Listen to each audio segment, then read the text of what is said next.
नमस्कार दोस्तों। सबसे पहले आप सभी से एक छोटा सा अनुरोध है।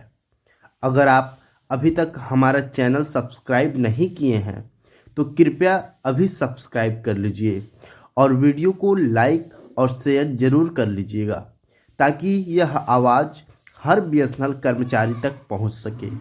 दोस्तों, आज की यह आवाज़ सिर्फ एक जानकारी नहीं है बल्कि बीएसएनएल के हर उस कर्मचारी की आवाज़ है जो पिछले कई सालों से चुपचाप अपनी ड्यूटी निभा रहे हैं। दोस्तों, जरा एक सवाल सोचिए। अगर कोई कर्मचारी देश के सबसे दूर दराज इलाकों में कभी बारिश में, कभी धूप में, कभी बिना सुविधा के 24 घंटे नेटवर्क चालू रखता है तो क्या उसे 15 साल पुरानी सैलरी मिलनी चाहिए?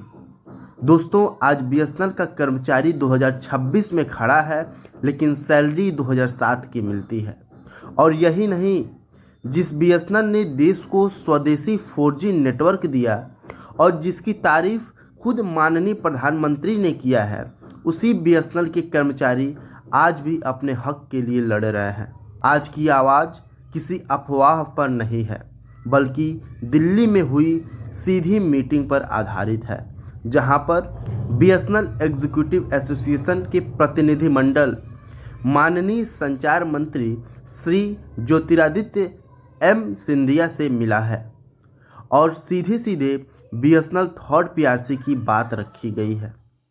तो दोस्तों, आज की इस वीडियो में हम आपको बताएंगे जो संचार मंत्री हैं ज्योतिराव सिंधिया, उन्होंने क्या कहा है, साथ ही साथ बीएसएनएल थर्ड पीआरसी क्यों रोका गया है और ये जो अफोर्डेबिलिटी क्लॉज है ये असल में क्या है और बीएसएनएल कर्मचारियों को न्याय कब और कैसे मिल सकता है।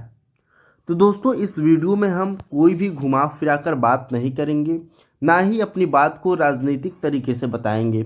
सिर्फ हम एक सच्चाई बताएंगे जो इस मीटिंग में बात हुई है। तो वीडियो को पूरा देखिएगा क्योंकि जो बातें आप सुनने वाले हैं ये आपके भविष्य की सैलरी से जुड़ा हुआ है। और हाँ दोस्तों, अगर आप बीएसएनएल परिवार से हैं तो अभी चैनल को सब्सक्राइब कर लीजिएगा, वीडियो को लाइक कीजिएगा और इसे हर बीएसएनएल कर्मचारी तक शेयर कीजिएगा, क्योंकि जब सवाल सैलरी का हो तो खामोशी नहीं, एकजुट आवाज़ बहुत ज़रूरी होती है। तो चलिए दोस्तों, वीडियो को शुरू करते हैं।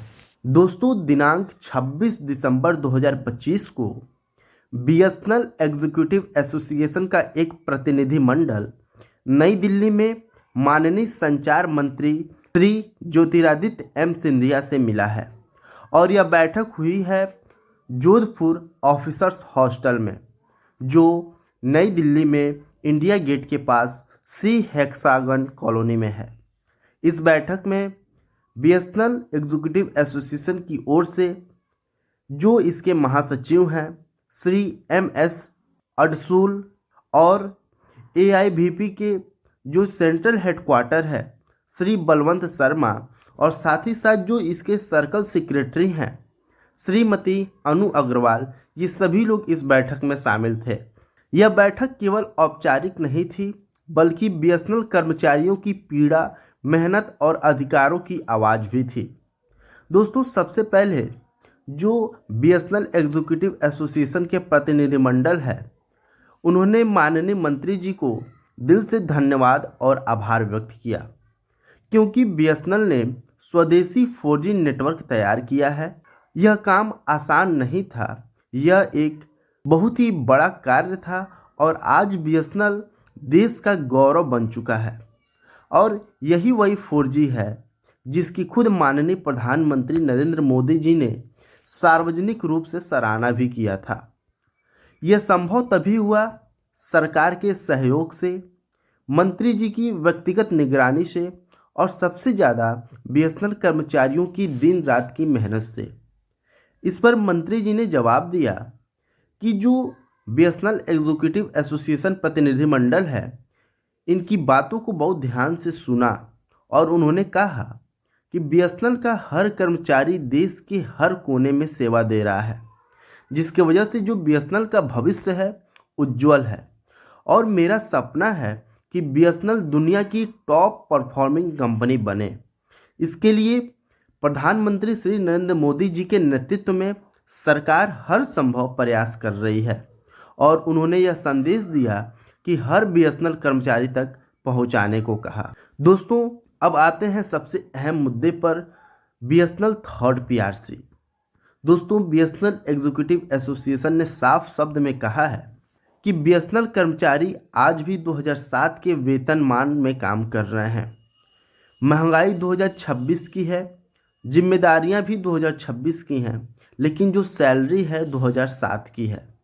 इसीलिए हर बीएसएनएल कर्मचारी बच्चों की जो पढ़ाई है, घर का खर्च, मेडिकल, माता पिता की देखभाल, सब कुछ पुरानी सैलरी में कर रहा है। ऐसे में माननीय मंत्री जी ने कहा है, सरकार को अफोर्डेबिलिटी क्लॉज का पालन करना होता है।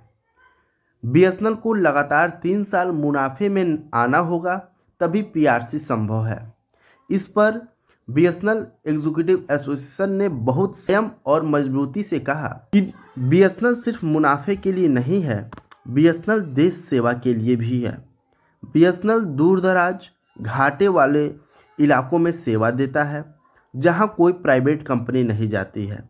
तो नुकसान की जिम्मेदारी केवल कर्मचारियों पर कैसे हो सकता है।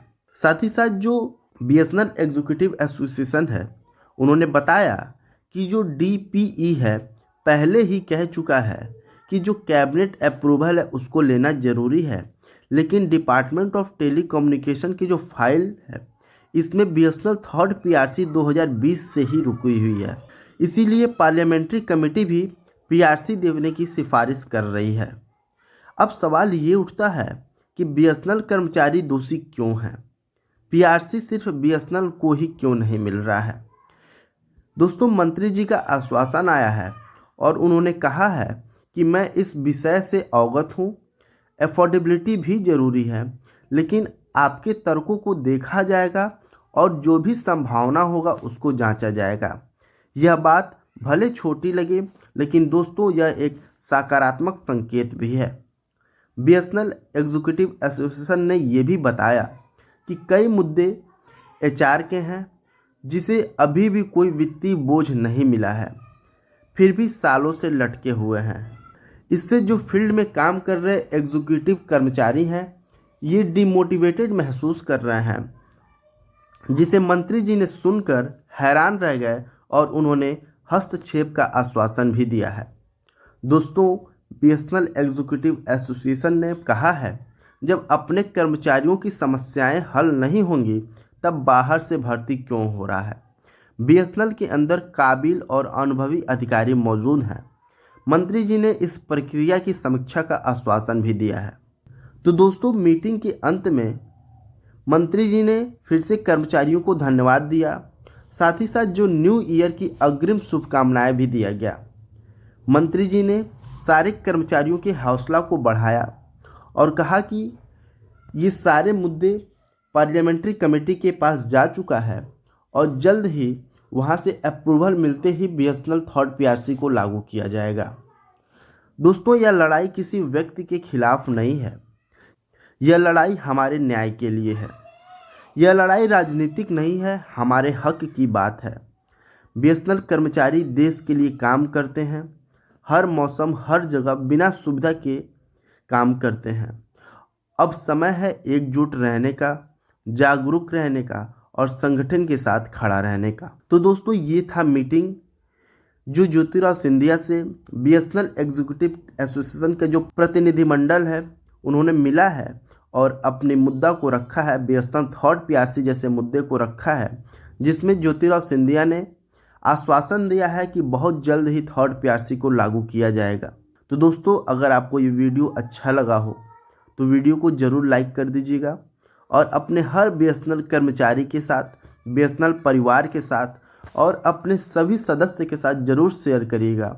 और मेरे चैनल को सब्सक्राइब करना बिल्कुल भी मत भूलिएगा, क्योंकि इस चैनल से हम BSNL third PRC, wage agreement और बीएसएनएल को लेकर जो भी मीटिंग हो रही है उसका लेटेस्ट वीडियो आप सभी लोगों तक पहुंचाने की कोशिश करते हैं।